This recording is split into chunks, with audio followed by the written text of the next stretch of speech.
Olá, amigo da EFU, Fernando Bagnola aqui de novo com você. Mais um episódio do nosso curso avançado de iluminação Strobist em estúdio. Ou seja, você vai conseguir com flash portátil aquilo que os outros só conseguem com os cabeções de estúdio. Bora lá? Esse aqui vai ser o nosso episódio 3 desse curso avançado de iluminação Strobist em estúdio, beleza? Com o foco na fotografia de moda, que tanta gente quer entrar, mas que por desconhecer essas informações que eu venho passando desde o episódio 1, às vezes não consegue dar um passo, porque chega lá, dá de cara na porta. Mas antes de entrar especificamente no assunto, nesse assunto dessa videoaula, eu quero abrir um parênteses e falar alguma coisa que eu sei que pode criar uma polêmica, não sei o quê, mas, como esse canal é meu e aqui eu tô para falar a minha verdade, né? Não tô nem questionando a verdade dos outros, cada um fala o que quer.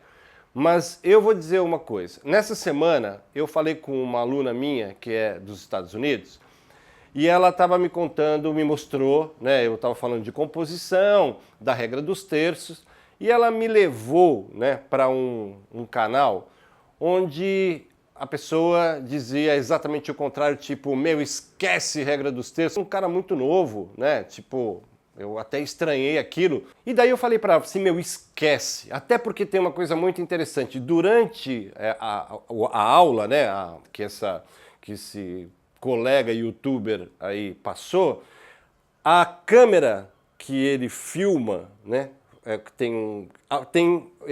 ele optou por botar a grade, né, o grid da regra dos terços que fica visível. Daí eu falei assim, daí eu falei para ela, falei assim, esquece, entendeu? Esquece. O que você tem que ter em mente é o seguinte, você assiste uma videoaula, inclusive a minha, se no final você falar, porra, pensei que isso fosse tão complicado e o Bagnola descomplicou, você continua me seguindo.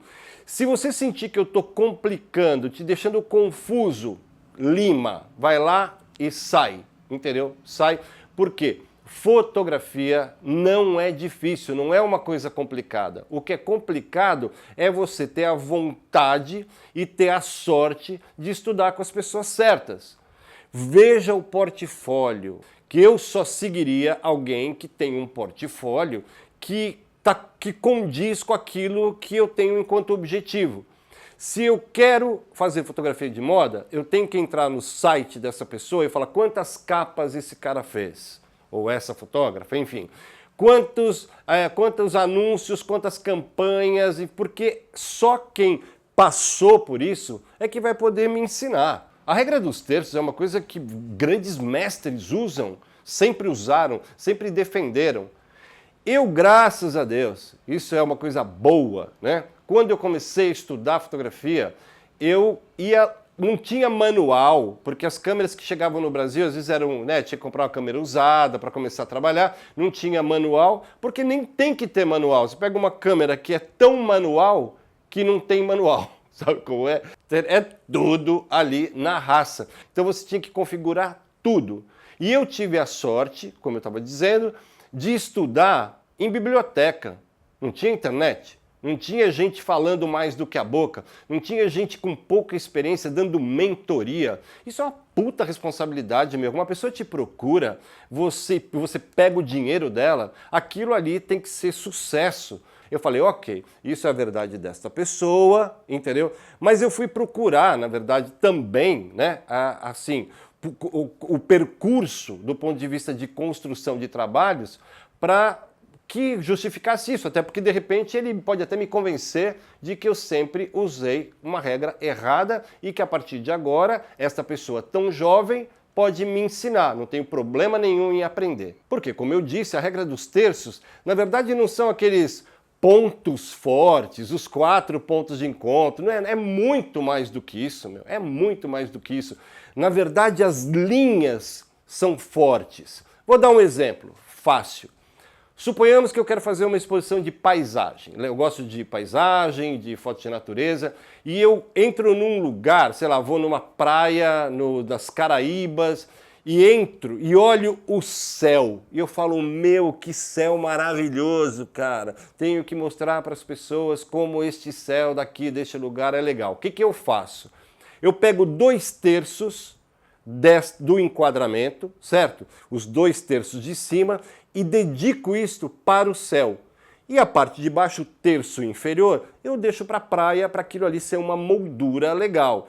O que acontece é que o peso desta imagem, o peso, os 2/3 superiores, vão fazer com que o teu cérebro aponte para essa região. Se por acaso você tem dúvidas, e você fala, meu, a praia é tão linda, o céu é tão lindo, você usa aquilo que algumas pessoas chamam de composição monótona. Mas monótono é o pensamento dessas pessoas, entendeu? Isso não tem nada a ver. Eu posso querer fazer uma composição equilibrada, simétrica, onde eu estou dizendo para as pessoas, falo assim, meu, eu gosto, esse lugar é lindo, a praia é linda, o céu é lindo, ok? O mar é lindo, eventualmente você pode até tentar dividir isso em 3, ou seja, 1/3 para a praia, 1/3 para o mar e 1/3 para o céu. E eu resolvi parar um pouco aqui e entrar muito fundo nesse assunto, porque você pode se beneficiar dessa dúvida, né, gerada por esse vídeo desta pessoa, e também pela dúvida que a minha aluna acabou tendo, que colocou em causa aquilo que eu mesmo acredito e aquilo que eu ensino nas minhas formações, beleza? Não é aqui nenhum ataque frontal à opinião dos outros, porque, como eu disse, cada um fala aquilo que quiser, mas eu vou provar para você que esta afirmação de esquecer a regra dos terços, que para mim é mais do que isso, para mim é até uma lei, porque ela reequilibra toda a composição e você depois decide que caminho quer seguir. Porque para mim é muito diferente. Uma pessoa vem aqui na internet e fala assim, olha, existe a regra dos terços, mas também se você quiser variar a composição, testar um outro tipo, né, de regra, existe esta X, Y, Z. E outra coisa é você chegar aqui na internet dizendo para esquecer uma coisa que se você esquece, você enfraquece. Então, assim, não acho isso certo, não acho isso algo que deva ser partilhado na internet, e ao contrário, venho aqui no meu canal e dou a minha opinião, beleza? E você conclui depois quem está certo e quem está errado. E volto a falar, isso aqui não é um debate público, isso é simplesmente uma forma de passar para você uma outra opinião para que você avalie e decida qual caminho vai seguir, legal? Como eu disse aqui, deixa eu ver se esta foto aqui, pronto. Esta foto eu fiz aqui com a 20D, essa foto já é antiga, logo que eu cheguei em Portugal, e eu fui morar na Póvoa de Varzim, que fica aqui a uns, sei lá, 30 quilômetros do Porto. E eu pegava a 20D com a 1855 do kit, como você pode ver aqui, e saía para fotografar, para entender a iluminação. E aqui, por exemplo, aqui para mim, embora seja uma foto de paisagem, esses estudos me levaram depois a fazer muitos ensaios na praia, fazendo esta combinação, tendo esta fotometria já ajustada, certo? E colocando uma modelo na frente e fazendo a iluminação frontal. Mas aqui, como o assunto é composição, eu venho aqui no crop, certo? Front image para assumir, e você vê que eu fiz isso já no clique. Eu coloquei o sol nesse retângulo principal, nesse que é central e superior, certo? E aqui eu coloquei só mar e areia. Eu gosto desse leve movimento que existe em função desta areia tão parada. Existe um movimento muito grande aqui, né? Existe uma pequena moldura parada, que é essa areia, e depois um movimento constante, com as ondas aqui, inclusive, e depois a paz que vem aqui nesta parte de céu. Eu fiz isto, eu construí esta fotografia tendo a regra dos terços na minha cabeça, certo? A regra dos terços, na verdade, ela não é só horizontal. Se você for reparar, eu tenho aqui terços verticais, onde eu destaco estas pedras, dos dois lados, e deixo este aqui livre para o sol com este reflexo. Entendeu? Esta é uma foto. Vamos passar para outra. Aqui é a mesma coisa. Vamos lá, crop, como é 20D, eu já sei que vai dar certinho. É a mesma coisa que eu fiz na outra, com esta brincadeira, né, de estética entre o movimento e a paz, né, essa paz que eu sinto, pelo menos, nesta areia, que está imaculada, não tem nenhum pé aqui, eu tomei cuidado para não incluir nenhuma informação, nenhuma pegada humana, para trazer um pouco de pureza, certo? Veja só, eu quis, nesse momento, criar um gradiente, onde eu tenho uma zona brilhante, que eu uso este bloco aqui, né? esses quatro retângulos, desses 2/3, e dou aqui 2/3 inferiores, porque eu quero destacar a praia. É aqui que está o sujeito, digamos, da minha frase. Beleza? Fazendo uma analogia àquilo que a gente aprende do ponto de vista de comunicação. É impossível deixar de usar a regra dos terços, porque ela simplifica, mas, porém, você vê que isso aqui não é assim tão simples quanto parece. Aqui é uma outra coisa que eu me recordo desta foto e é um lance de sorte. Você vai ver, eu vi essa gaivota parada e fui chegando, né? Como eu tinha acabado de chegar de São Paulo, essa presença da gaivota coloca nesse ambiente que é pedra. Depois eu até tive também a sorte de fazer uma visita guiada com um professor da Universidade do Porto, um professor que é geólogo, e que nós fizemos uma visita guiada e ele me explicou exatamente qual é a origem dessas rochas, da onde vem, que formação, que camada da terra. É muito legal. Eu adoro esta região, e você pode ver que isso aqui você consegue fazer uma revista Playboy, ou pode fazer um editorial de moda, ou até uma foto de landscape, né, como esta aqui. Eu vou colocar esta e vou mostrar para você um outro tipo de divisão que também é possível. Neste momento, o que menos importa para mim é o céu, porque o céu aqui tem é legal, é bonito, mas ele não tem um destaque, ele é um céu monótono, vamos colocar, porque ele tem a mesma cor. Porém, ele é muito importante como moldura dessas altas luzes, que são as únicas altas luzes que eu tenho na foto. E o que eu fiz? Eu peguei esta regra dos terços e criei por minha conta uma coisa que eu chamo de regra dos sextos. Porque eu dividi em 6, está vendo que este terço aqui está dividido pela metade?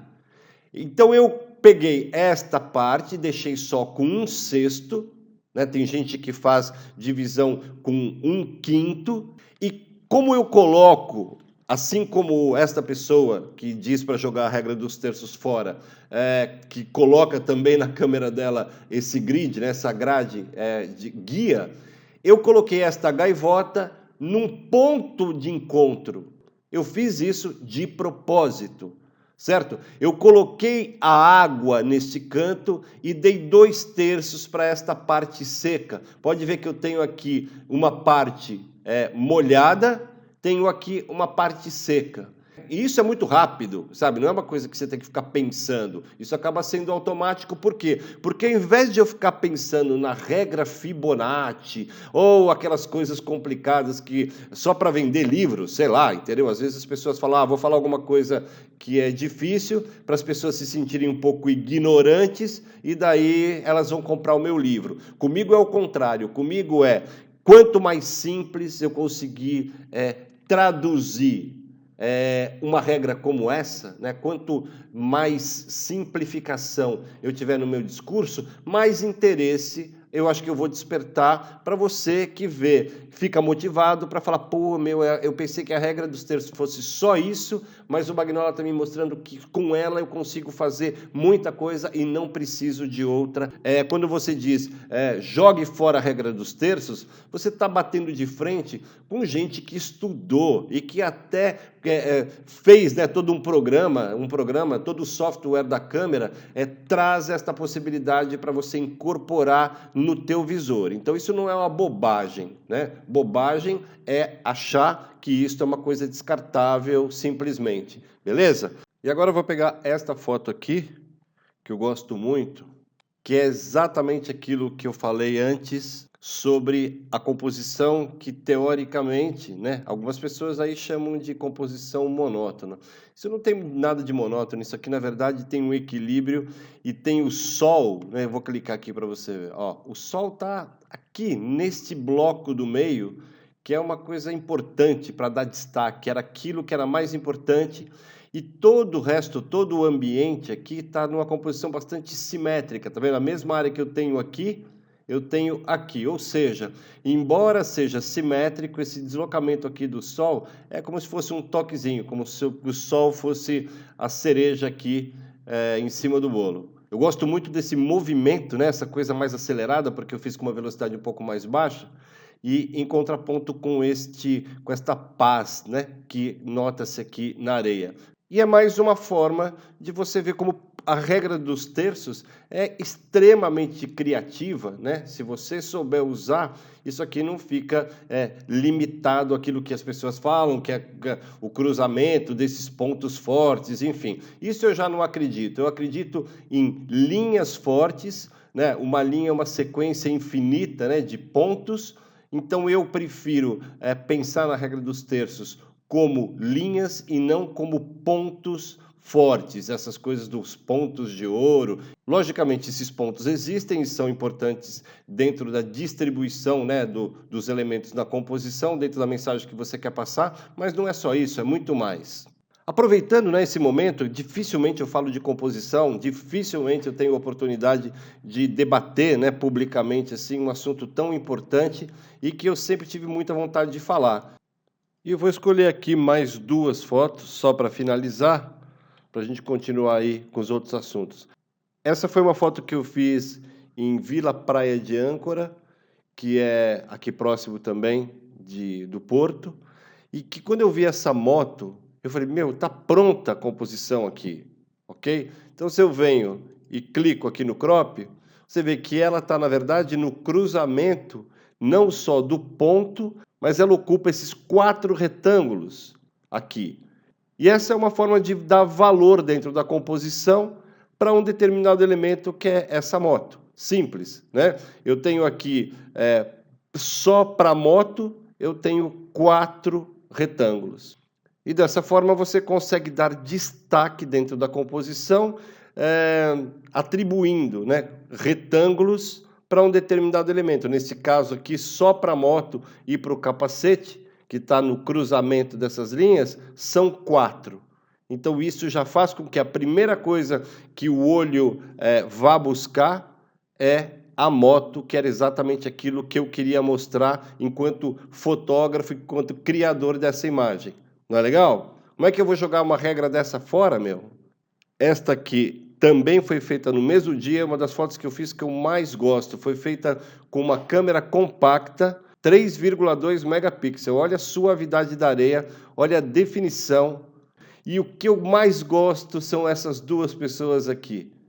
Que para mim isso aqui é um toque, dá uma ideia, né? Cria até um ambiente surreal, porque é muito raso, mas de repente essa maré sobe também e o negócio aqui pode pesar para essas pessoas.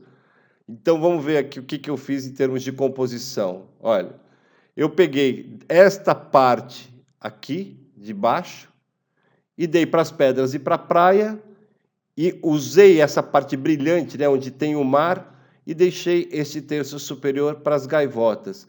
Então, é uma forma de você brincar, né, de você ser criativo, ao invés de complicar. Com a mesma regra, eu já estou mostrando 3 ou 4 fotos aqui, que a composição é completamente diferente. Como é que eu vou pegar você, enfiar um monte de teorias que vão dificultar, e essas coisas que, como eu disse, não ajudam em nada?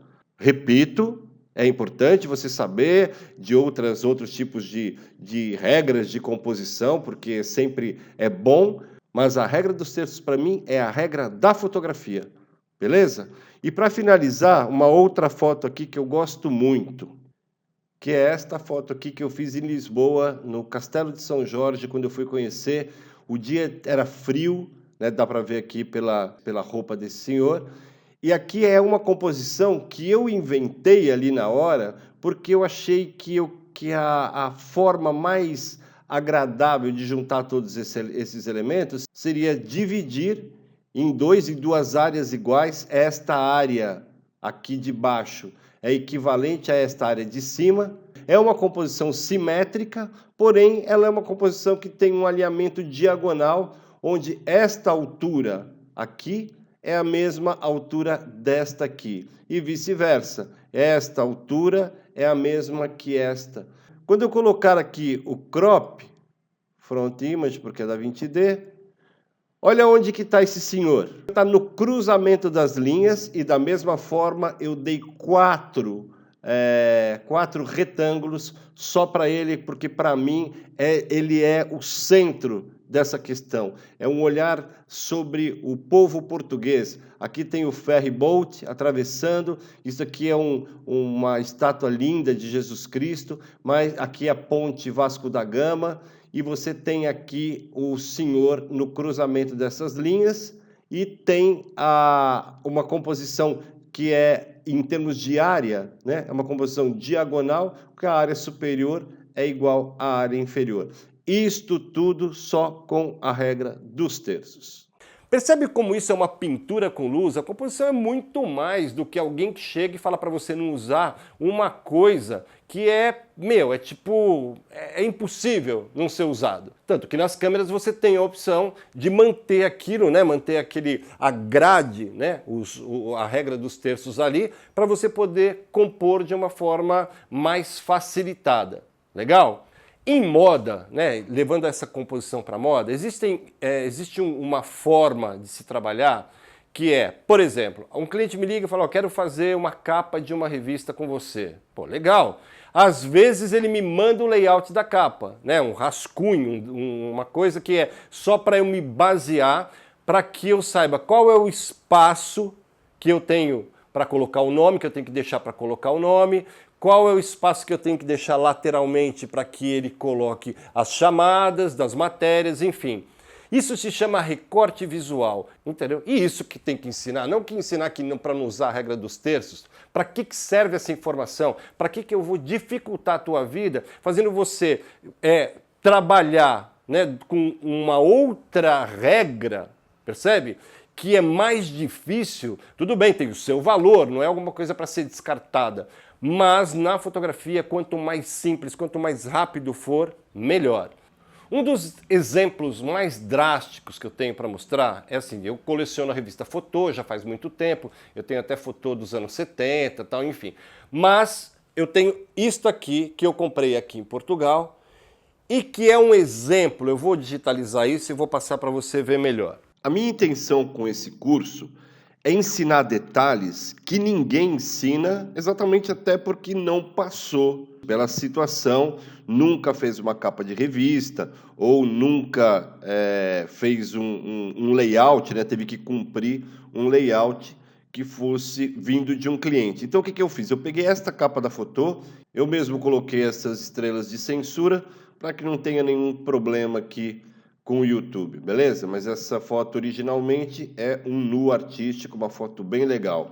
Porém, eu quero que você preste atenção no que é o recorte visual e também numa expressão que é usada no mercado, que é a prismagem, entendeu? A prismagem é uma coisa bastante importante, é a forma como você entrega o trabalho e que faz com que o designer, né, a pessoa que vai tomar conta do próximo passo, tenha uma certa liberdade para incluir o texto e o nome da revista, sem que isto aqui aconteça, certo? Aqui, imagina, é uma mega produção isto, uma mulher linda, maravilhosa, um cavalo, né, branco, uma situação de praia, é uma daquelas produções de sonho. Porém, o que acontece? Como o fotógrafo fez aqui o recorte visual fechado, ele obrigou o designer a colocar o nome da revista, além de ter que fazer esse recorte super complicado, né, que artificializa um pouco o trabalho, ele também foi obrigado a colocar todo esse texto sobre o próprio cavalo. O mais relevante para mim aqui é esta parte, que é a falta de proporção suficiente para que o pé da modelo aparecesse. Entendeu? Só se o pé dela fosse horrível, mas não é o caso. Então eu vou ensinar para você um método, é infalível. Eu já fiz muitas capas de revista e sei que esta informação, ela não é só importante para quando você for fazer uma campanha publicitária que tem que encaixar num espaço certinho, mas também se você for montar um álbum de casamento, por exemplo, entendeu? Ou um composite de uma modelo, isto aqui é fundamental. Quem não sabe isso, pode até ser bom em outras coisas, mas nisso tá dando uma grande lagartixada. O que é a prismagem? A prismagem é você ter uma relação direta com o tamanho do arquivo que a tua câmera cria, em termos de proporção de altura e largura, beleza? E você tem que ter como se fosse uma galeria de formatos que você guarda dentro do Photoshop, como se fosse um template. Então, vou pegar um exemplo. Ó. Esta aqui, como vocês sabem, foi feita com a 20D. Eu tenho aqui o resultado final, que eu gosto muito. Essa luz, inclusive, é a que eu ensinei no episódio anterior, beleza? Então, se você está chegando agora, faz aí uma retrospectiva desde o primeiro, que você vai entender exatamente o que eu estou falando. Esta foto, ela tem aqui, olha, deixa eu ver aqui nos metadados. Ó, Canon 20D, feita com a 100-300mm, usei aqui f10, que é o ponto ótimo da subjetiva, velocidade 1.100, ISO 100. E eu abro esta foto lá no Photoshop, ok? F, ela faz o full screen, ela fica sozinha aqui, e eu venho no crop, e venho aqui em Front Image e faço OK. Os dados passam para cá. Olha, todas essas configurações são as configurações originais da 20D. O que eu faço? Venho aqui, New Crop Preset, escrevo aqui 20D e guardo, beleza? Eu já tenho aqui, então você vai ver que ela tem aqui, Canon 20D. E faço a mesma coisa com a Canon 6D. Eu vou repetir aqui para você ficar mais familiarizado. Deixa eu sair daqui, full screen, vou lá. E vou pegar uma que tenha sido feita com a 6D. Esta aqui, com certeza, foi feita com a 6D. E da mesma forma, abro esta foto dentro do Photoshop e crio um template para quando eu for trabalhar com ela, certo? Então, eu venho aqui, dou 2 cliques no Bridge, F, Full Screen, Front Image. Ela já assumiu um outro valor, ó. Aqui, o outro era 7 alguma coisa, que a 20D só tem 8,2 megapixels, essa aqui dá um formato maior. Ok, venho lá e faço New Crop Preset, 6D, né? Vou escrever aqui 6D. E como eu já tenho aqui, vou mostrar Canon 6D. E aí o que eu faço? Eu venho aqui em File, vamos supor que eu tenha fotografado isso com a 6D. Então venho aqui, New. Eu posso clicar em qualquer template, qualquer coisa que apareça aqui. Então eu boto aqui Create, F, Full Screen. E eu posso chegar aqui e escolher, por exemplo, a Canon 20D. E como é só um estudo de proporção para eu saber o tamanho, este é o formato da minha foto. E eu tenho isto aqui guardado dentro do Bridge. Ó. Isso aqui é 6D Size, ok? A outra é 20D Size. Então eu crio esse template da 6D, no caso. Venho aqui, olha aqui, tá vendo aqui, ó, 36485472.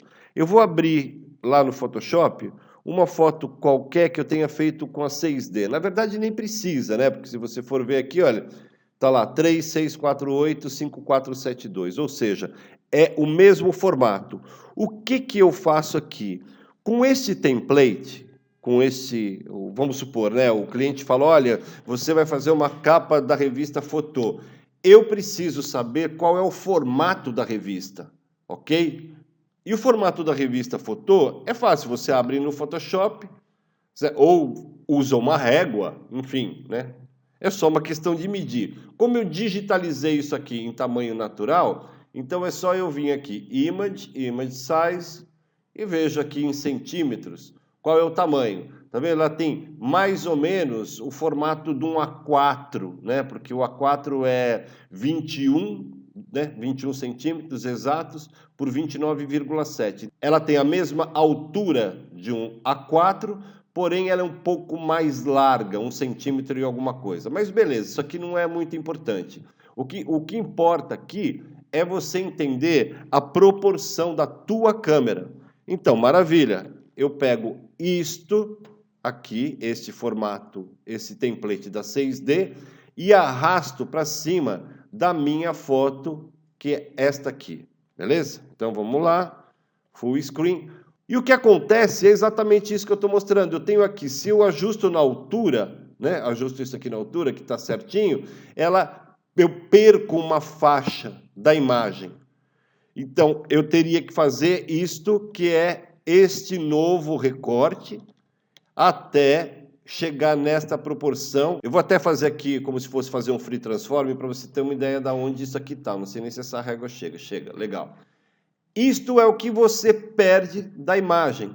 Se eu diminuo aqui a opacidade do de cima, e aqui está a razão do corte. Ok? Uma falta de recorte visual. Porque esta parte até poderia estar no clique, certo? Poderia estar ali registrado o pezinho da modelo, a cabeça do cavalo.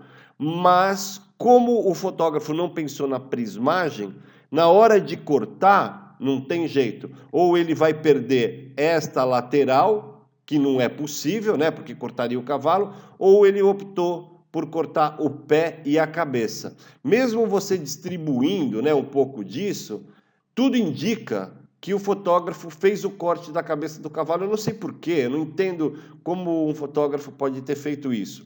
E outra coisa que me deixa confuso é que esse horizonte está completamente torto. Reparou nisso? O horizonte aqui, na verdade, deveria estar assim. Então eu não entendi muito bem quem fez o design dessa capa. Não sei, eu achei que tem uma série de lagartixadas aí que a minha experiência faria com que não acontecesse. Legal? Deixa eu te mostrar uma outra coisa aqui também que eu fiz.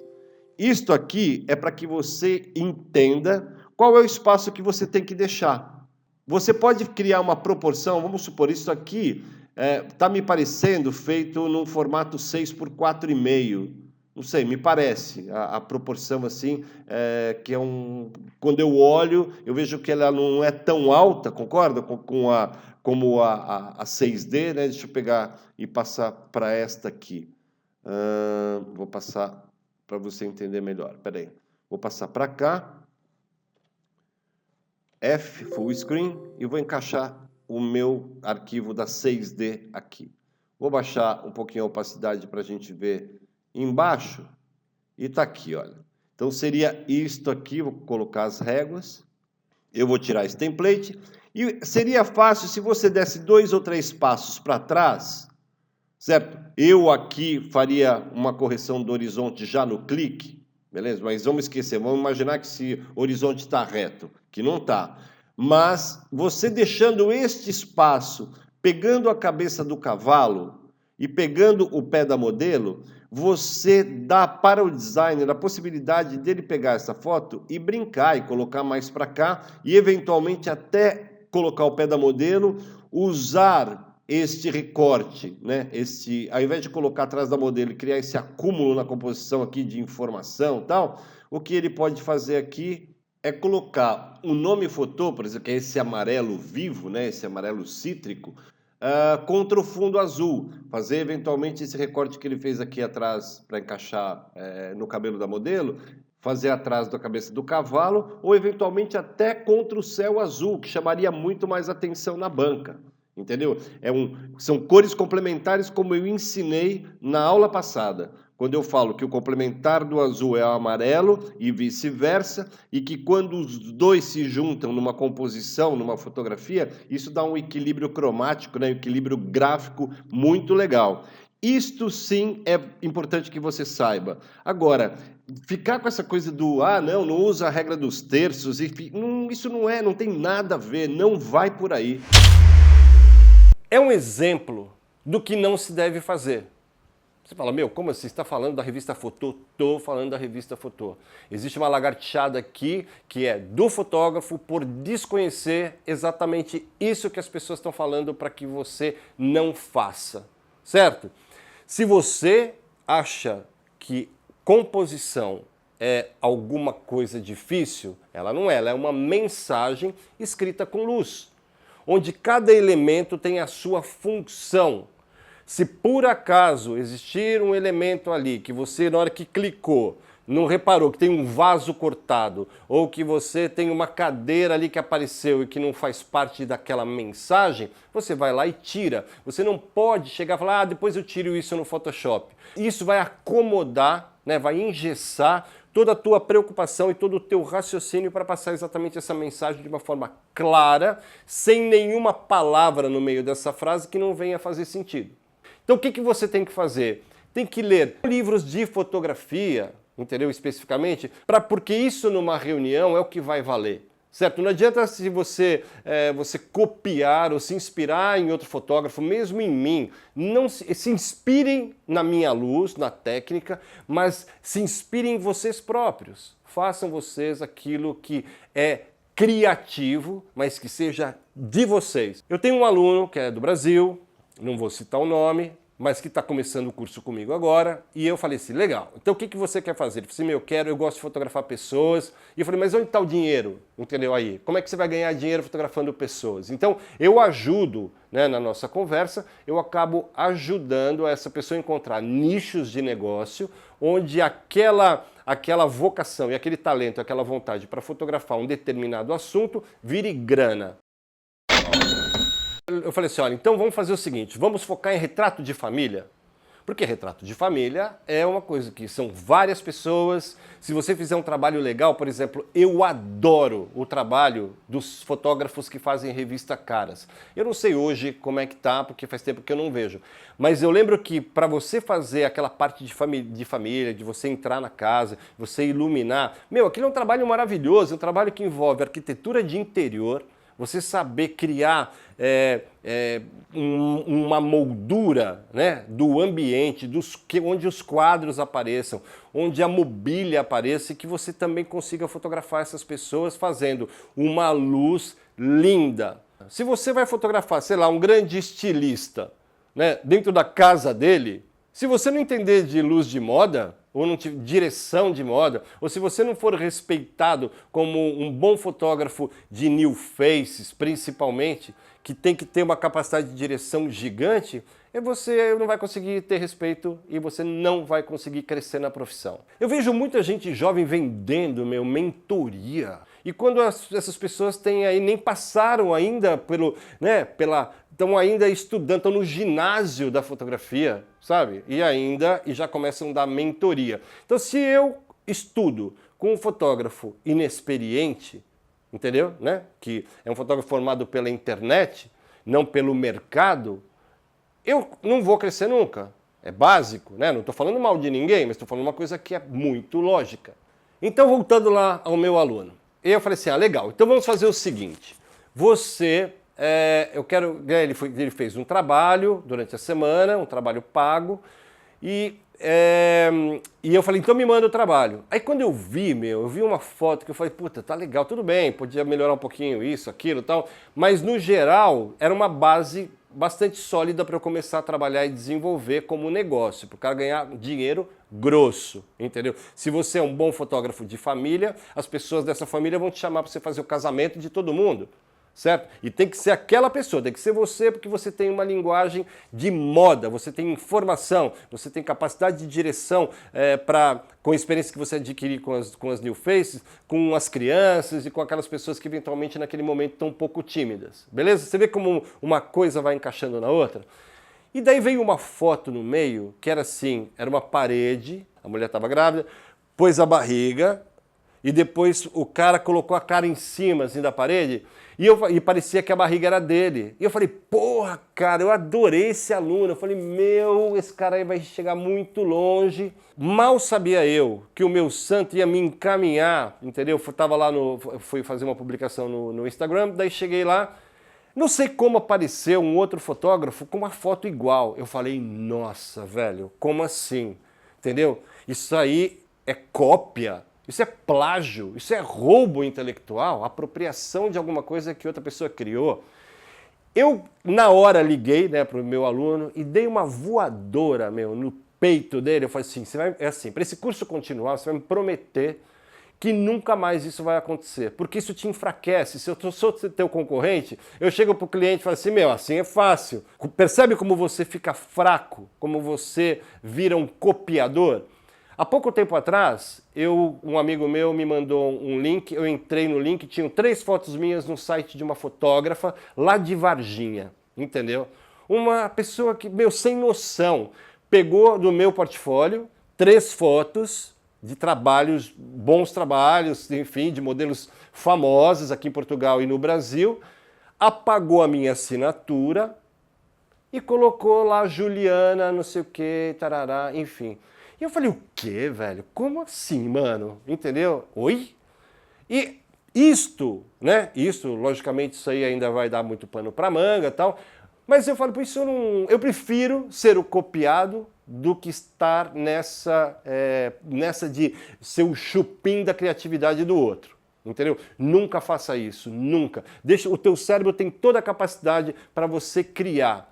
Eu venho de uma escola onde se eu fizesse isso, meu, pode vender o equipamento porque nunca mais ninguém ia me chamar, certo? Hoje em dia tem os mentores, tem os caras que falam para você não usar a regra dos terços, tem outro que fala para você usar não sei o que automático e tal. Eles, é a verdade deles. Alguns deles eu respeito muito, ok? Mas eu também espero que eles respeitem a minha verdade, porque eu não acredito no automatismo. Eu acho que o automatismo é bom quando você precisa. Se é uma foto que você não precisa pensar, um assalto rolando, o avião batendo lá nas torres do World Trade Center, não sei o que. Meu, legal, bota tudo em automático que se dane. Entendeu? O que importa é o momento. Mas quando eu vou fazer um trabalho, e esse trabalho é pago, esse trabalho é construído a partir de um layout para uma agência, tudo feito manualmente, inclusive a fotometria, que é muito mais rápido do que você pode imaginar. Eu vejo as pessoas que fazem, né, TTL, que ficam, porque o TTL e tal. O TTL só lê a distância. Então, num primeiro momento, você dá um clique, aquela foto está dentro daquela faixa dinâmica que o flash disponibiliza lá no visor, porém esquece, caga mesmo para o ambiente.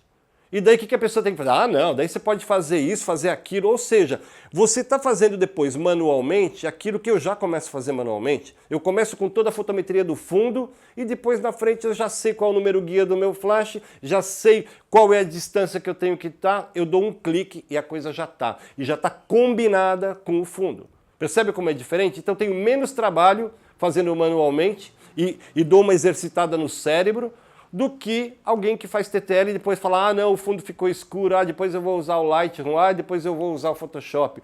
Se você quer, ok, entendeu? Mas não é a minha onda. Aqui eu quero ensinar como é a parte manual, como você fazendo esse exercício mental, você vai se dar muito melhor. Isso vai aumentar a tua capacidade criativa. É como, sabe aquelas máquinas que tem na televisão que se fala, quer ter abdominal? Então aquelas coisas que fica dando choque, entendeu? Ao invés de você ir lá pra academia e fazer mesmo, é igual, entendeu? Tipo, não tem nem outra forma de comparar. Então eu sei, entendeu? Eu sei que tem gente aí que vai colocar o dislike e tal, mas eu até gosto, entendeu? Gosto que você coloque o dislike, é a tua opinião, mas eu realmente eu olho só do outro lado os likes, porque esta informação vai te deixar mais forte, entendeu?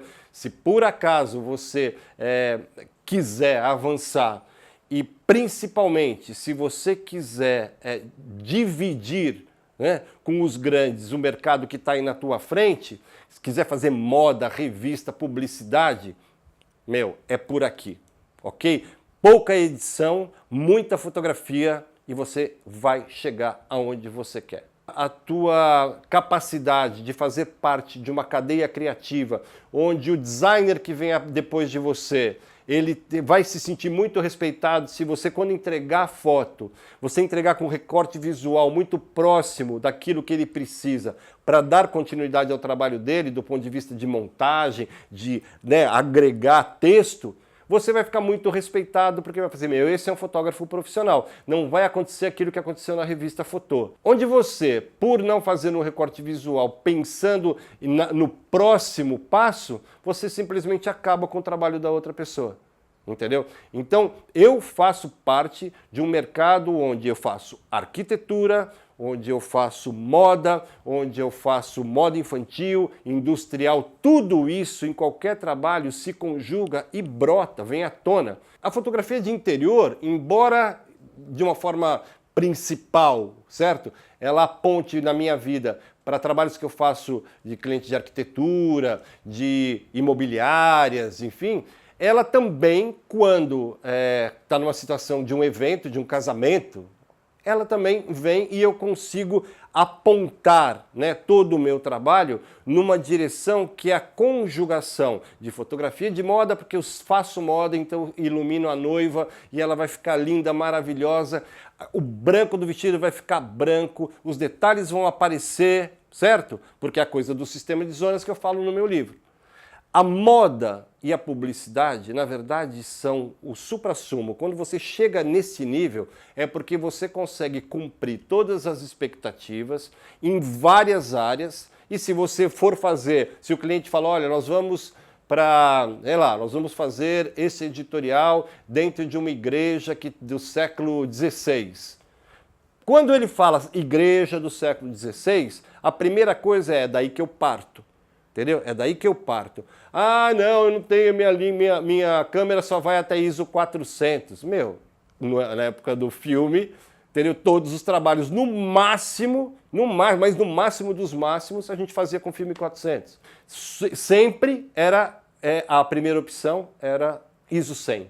Ou até menos, tinha asas, que era o ISO é asa, mas ISO 64, eu já trabalhei com ISO 32, já trabalhei com ISO 8.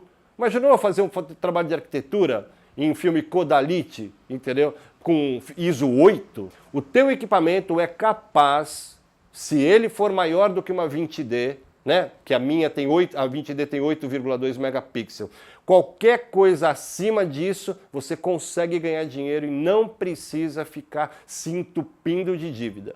Comprar um fotômetro é a única coisa que eu falo, meu, isso é super necessário, embora tenha gente que fale que não.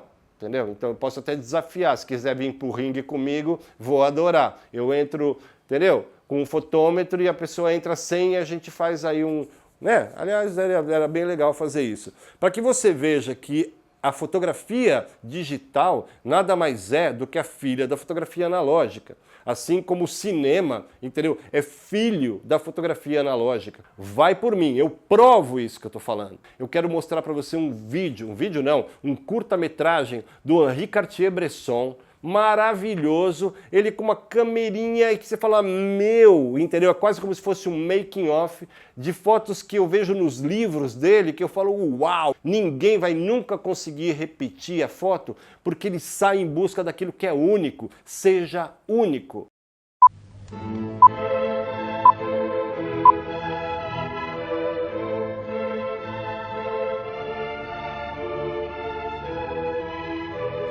Vous ne verrez pas son visage, car il n'aime pas qu'on lui fasse ce qu'il fait aux autres.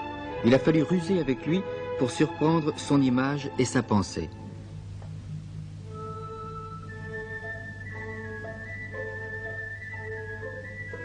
Henri Cartier-Bresson a fondé en 1945 avec Capa, Chim et Roger une agence coopérative, l'agence Magnum, qui compte maintenant une vingtaine de photographes.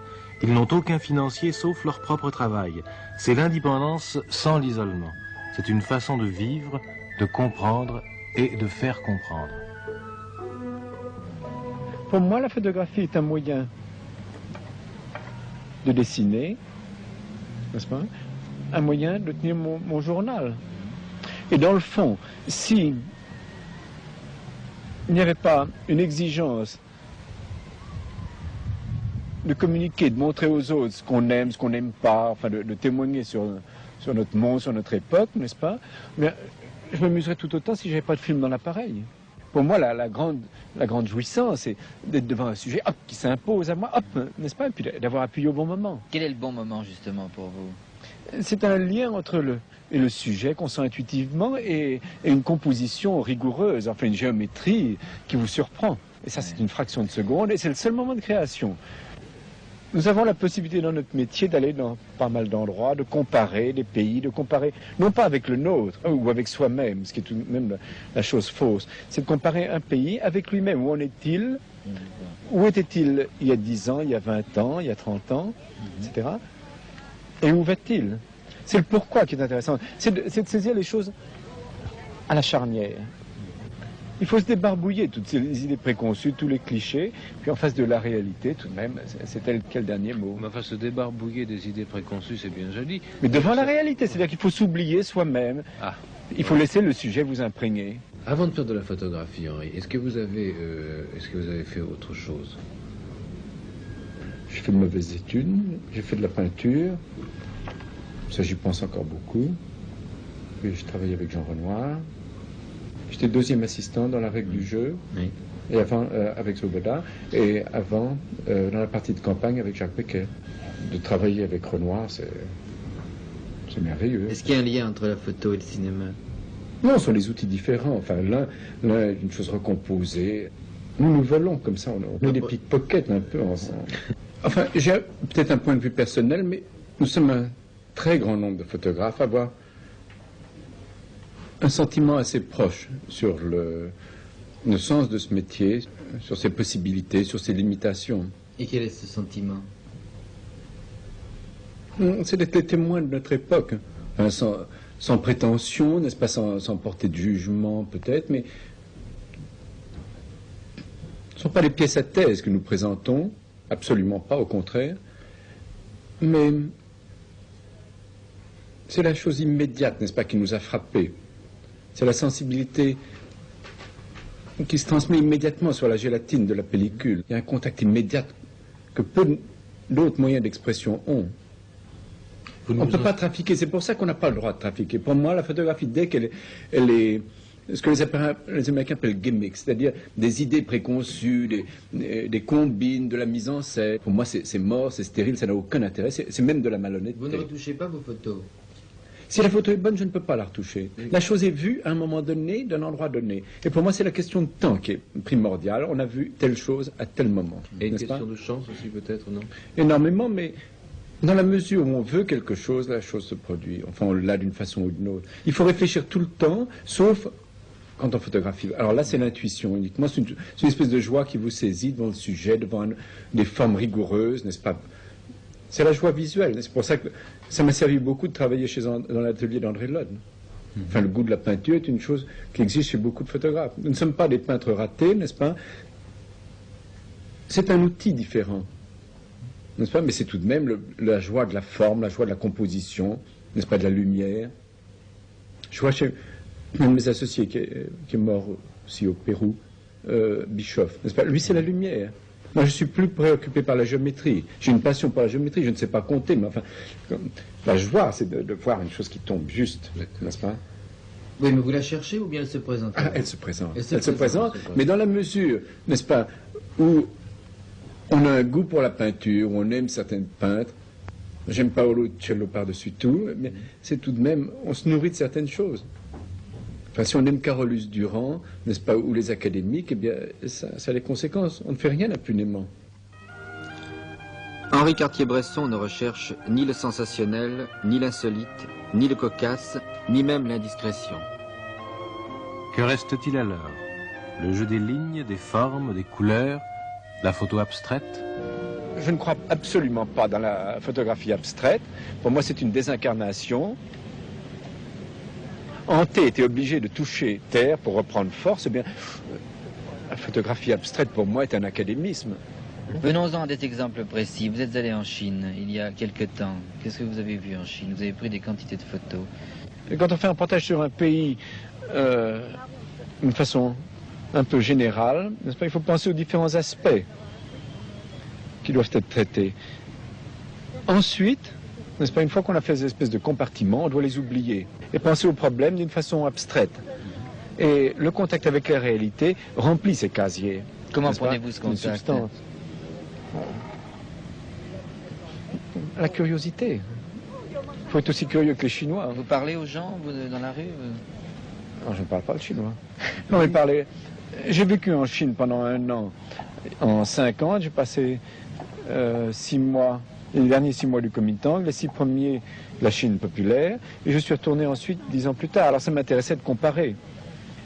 Il faut un plan de travail, enfin on se dit, c'est pas difficile, ça, enfin, il y a l'industrie, il y a les loisirs, enfin on connaît tous les problèmes, il suffit de lire les journaux et puis de réfléchir un petit peu. Mais avez-vous pu librement photographier tout ce que vous aviez envie de photographier en Chine? Il faut d'abord comprendre la mentalité chinoise, qui est tout de même une chose assez compliquée. Les Chinois ne sont pas des... Ils sont un peu normands par certains côtés, mais... Mais vous l'êtes, d'ailleurs vous n'avez pas répondu à ma question. Je peux être assez chinois aussi, mais ça veut dire que ce sont des discussions à perte de vue, n'est-ce pas, où il faut avoir une certaine patience. Alors, c'est un effort considérable d'avoir de la patience, mais en même temps, je sais pas, c'est très difficile d'expliquer ça.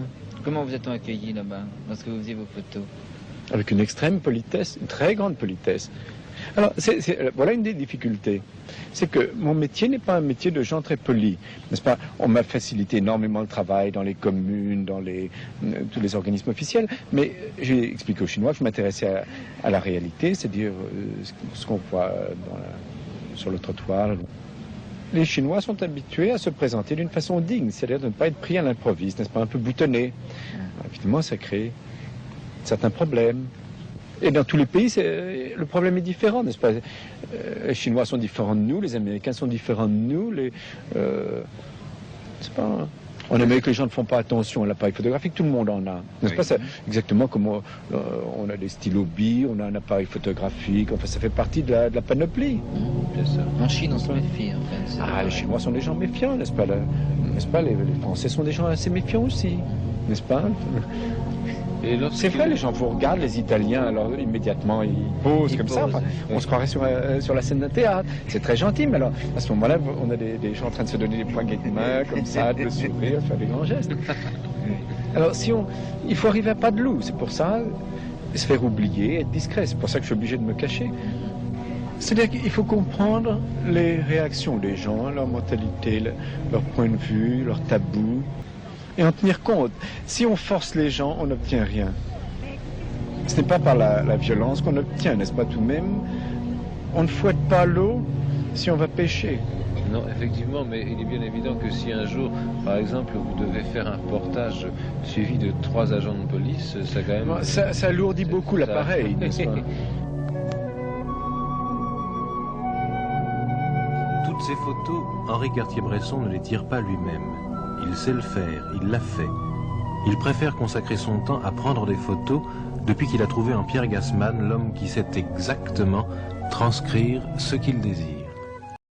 Eu tenho absoluta certeza de que essas informações vão te ajudar a se separar um pouco dessa concorrência, entendeu? Que compra uma câmera hoje, né? E amanhã já abre uma página de fotografia e que você às vezes fica até à mercê, você acaba às vezes até perdendo para essa pessoa. E eu acredito que essas informações podem mudar a tua vida, entendeu? Podem fazer você dar um grande salto em direção ao teu sonho, aquilo que é realmente informação importante, porque é exatamente aí que está a diferença.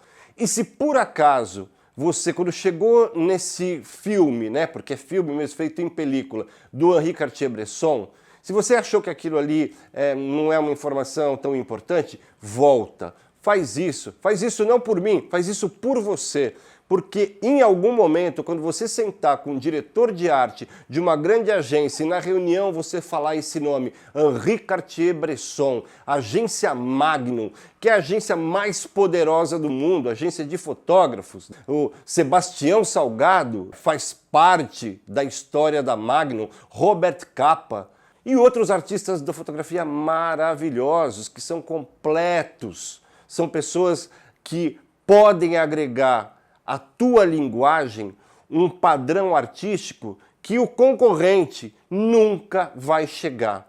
E se por acaso o teu cérebro te colocou nessa armadilha de você passar rápido por aquele filme só porque está em francês, enfim, isso está no YouTube, eu peguei do YouTube, então ali se você quiser você coloca a legenda em português e você além de aprender, né, a sonoridade linda do francês, você fica mais fortalecido do ponto de vista artístico, certo? De informação, de bagagem artística para quando você sentar ao lado de um grande diretor de arte ou de um cliente que tenha uma visão, né, mais alargada daquilo que quer enquanto fotografia, isso pode ser muito útil. Eu já fechei trabalhos porque eu toquei em assuntos que os outros fotógrafos achavam irrelevante. Essa nossa conversa, né, aquilo que eu tinha planejado no começo, tomou um outro rumo que eu adorei.